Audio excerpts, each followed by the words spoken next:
Hi guys, कैसे हैं आप लोग। मैं आशा करता हूं कि आप लोग बहुत अच्छे होंगे। आइए समीकरण को हल करने की एक और विधि देखते हैं, जो कि हमारी दूसरी विधि है प्रतिस्थापन विधि।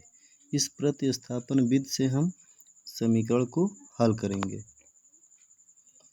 प्रतिस्थापन का मतलब होता है कि एक के स्थान पर कोई दूसरा, जैसे एक के स्थान पर कोई दूसरी संख्या आ जाए। प्रतिस्थापना, स्थापना अपना जो स्थान है वो चेंज कर ले।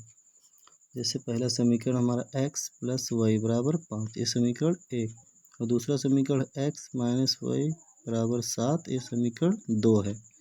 तो इसमें हम समीकरण 1 यहाँ समीकरण 1 से यानी समीकरण 1 ले सकते हैं, या यहाँ लिख दें समीकरण 2 से, तो समीकरण 2 को हम यहाँ ले लेंगे।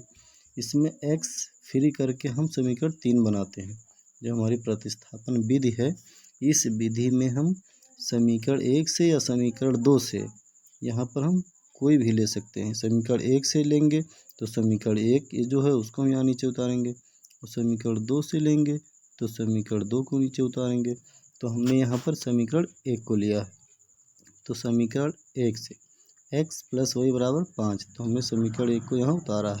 समीकरण 1 से x प्लस वाई बराबर 5, x बराबर, ये जो प्लस में वाई है, जब ये 5 के बगल में जाएंगे तो ये हमारा x बराबर 5 माइनस वाई हो जाएगी। ये समीकरण 3 बन जाएगा। हमारा x फ्री हो गया। x बराबर 5 माइनस वाई समीकरण 3।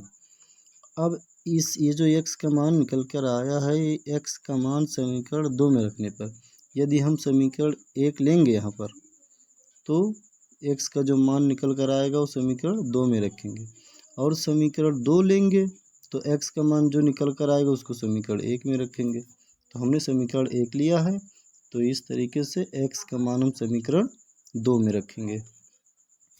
तो हम नीचे समीकरण 2 उतारते हैं। x माइनस वाई बराबर 7, तो x के स्थान पर हम 5 माइनस वाई रख देंगे। तो x लिखा है, x के स्थान पर हमने 5 माइनस वाई लिख दिया, और ये जो माइनस वाई लिखा हुआ है उस माइनस वाई लिख देंगे बराबर 7। तो 5 है, 5 लिख दिया हमने, माइनस वाई और माइनस वाई मिला के 2 माइनस वाई हो जाएगा बराबर 7। अब माइनस 2 वाई को यहाँ पर हम रोक लेंगे, और बराबर के इधर 7 हमने लिख दिया, और ये जो 5 लिखा है इसको इधर लिख देंगे माइनस में। इधर प्लस में 5 मारा, इधर माइनस में हो जाएगा। अब वाई हमने रोका, तो 7 में से 5 निकालेंगे, 2 बचेगा, और ये जो माइनस में 2 है ये नीचे आकर इसको भाग कर देगा। तो 2 से हम इसको सरल करते हैं। 2 एकम 2, 2 एकम 2, 2 को हम क्रॉस करेंगे, काटेंगे तो हमारा 1 आ जाएगा, और माइनस चिन्ह लगा है तो यहाँ माइनस हो जाएगा। अब y बराबर -1 आया।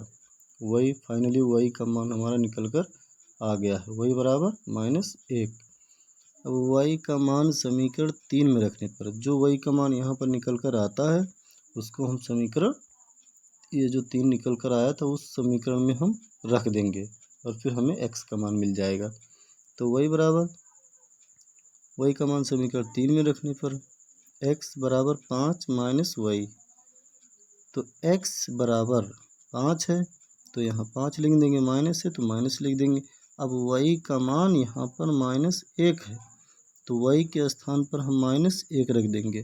जहाँ पर चिन्हें टकराती हैं वहाँ हम 1 को ब्रैकेट में लिख देते हैं। एक संख्या का जो दाहिने बगल की संख्या आती है उसको हम माइनस में लिख देते हैं। तो 5 माइनस और माइनस प्लस हो जाएंगे, तो 5 और 1 6 हो जाएंगे। x का मान हमारा 6 आया, और y बराबर ऊपर -1 आया था, तो x बराबर 6 और y बराबर -1।